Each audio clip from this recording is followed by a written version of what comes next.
कहानी का शीर्षक है लालची किसान। ये एक किसान की कहानी है जो एक गांव में अपनी पत्नी के साथ रहता था।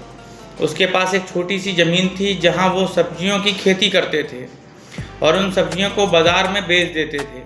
गांव में एक सरोवर के पास एक मंदिर बना हुआ था।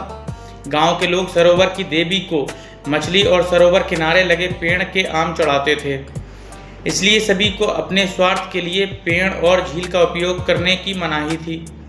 एक दिन किसान मंदिर को पार कर रहा था और उसने देखा कि पेड़ से बहुत सारे रसीले आम लटके हुए हैं। उसने चारों ओर देखा और पाया कि आसपास कोई नहीं था। यह अच्छा अवसर पाकर उसने जल्दी से पेड़ से एक आम तोड़ा और उसे धोने के लिए सरोवर के किनारे चला गया। जैसे ही वो सरोवर में गया, उसने देखा कि कई मछलियां तैर रही हैं। उत्साहित होकर किसान सरोवर से आधा दर्जन मछलियां पकड़कर खुशी खुशी घर वापस चला गया। अपने घर पहुंचने पर उसने तुरंत अपनी पत्नी को 2 मछलियां दीं और उसे स्वादिष्ट भोजन बनाने को कहा। पर जब पत्नी ने मछली का पहला टुकड़ा खाया तो वो तुरंत बेहोश हो गई। जैसे ही वो बेहोश हुई, पीछे से एक आवाज़ आई। आवाज़ ने किसान से कहा कि उसे उसके लालच की सज़ा मिली है।